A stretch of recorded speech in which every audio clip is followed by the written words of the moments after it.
नमस्कार बंधुरा सम्पास भैराइटी ब्लगे आपनादेर सबाइके स्वागत। आज आमी बानाबो धाबा स्टाइले तड़का।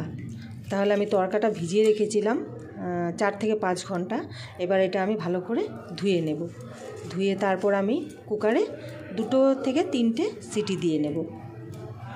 आमी तड़काटा भालो करे धुए एबार कुकारे दिए दिएछि। और आपनारा चाइले साथे साथे भिजिएও रान्ना करते पारेन।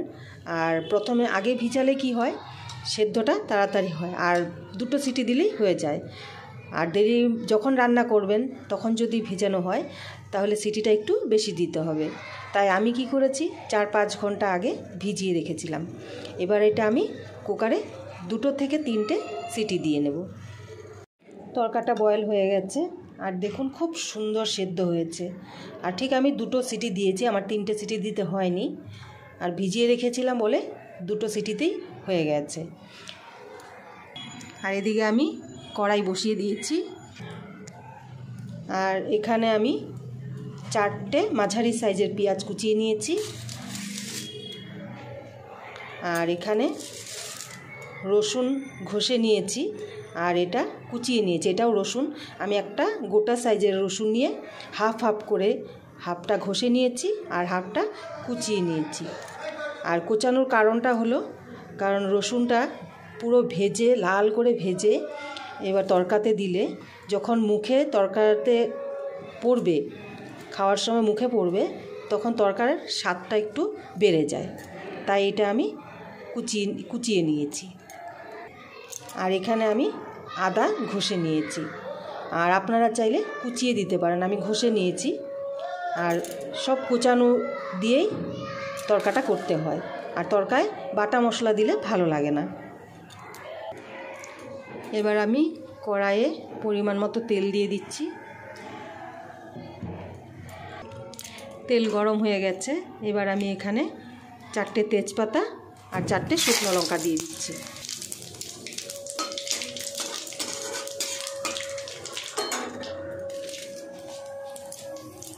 এবার আমি দেব কুচিয়ে রাখা পেঁয়াজ।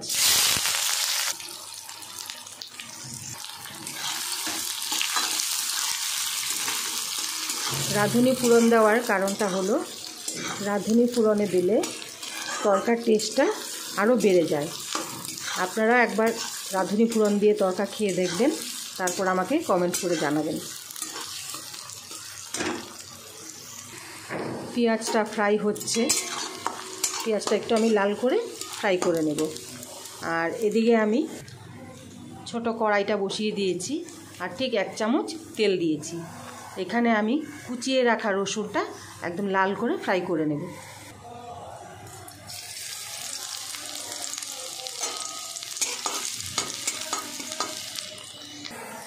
পেঁয়াজটা ফ্রাই হয়ে গেছে এদিকে।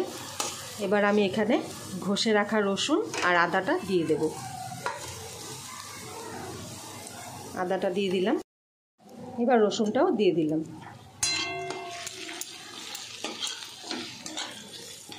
ভালো করে ফ্রাই হয়ে গেছে। এবার আমি হলুদ আর শুকনো লঙ্কার গুঁড়ো দিয়ে দেব। এবার আমি এখানে হলুদ, শুকনো লঙ্কার গুঁড়ো আর নুন দিয়ে দিচ্ছি। এবার সামান্য জল দিয়ে দেব।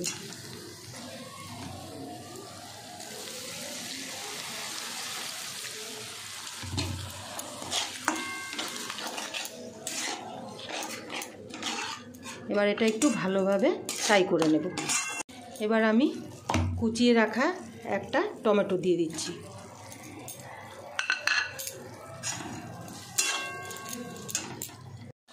এবার আমি কুচিয়ে রাখা রসুনটা ফ্রাই করেছিলাম এটা এর উপর দিয়ে দিচ্ছি। তাতে কি হবে, ফ্লেভারটা খুব সুন্দর আসবে। তাহলে আমার মশলা কষানো হয়ে গেছে। এবার আমি তরকাটা দিয়ে দেবো। এখানে সিদ্ধ করে রাখা তরকা। আচ্ছা, তরকাটা দেওয়ার আগে আমি তরকা মশলা সামান্য দিয়ে দিচ্ছি।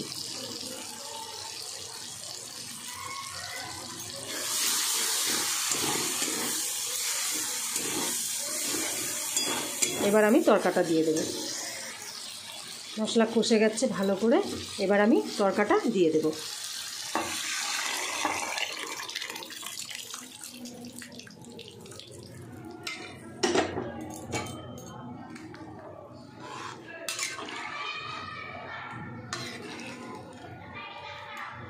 আর এদিকে আমি 4টে ডিম নিয়ে নিয়েছি। এবার এটা আমি ফ্রাই করে নেব।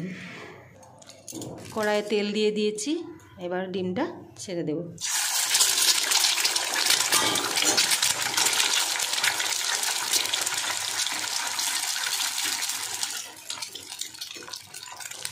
আবার সামান্য নুন ছড়িয়ে দেব।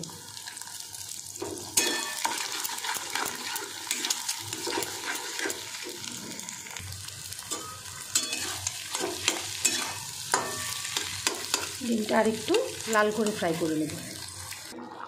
এবার আমি ফ্রাই করে রাখা ডিমগুলো দিয়ে দেব।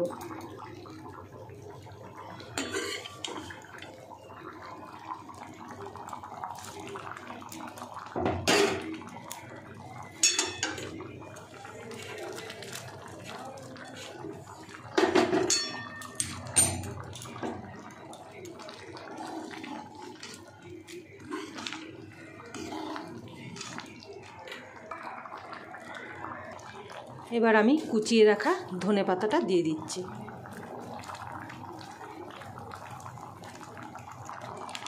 লাস্ট আমি আর একটু তড়কা মশলা দিয়ে এবার ঢেকে রেখে দেব। তাহলে আমার তড়কা রেডি।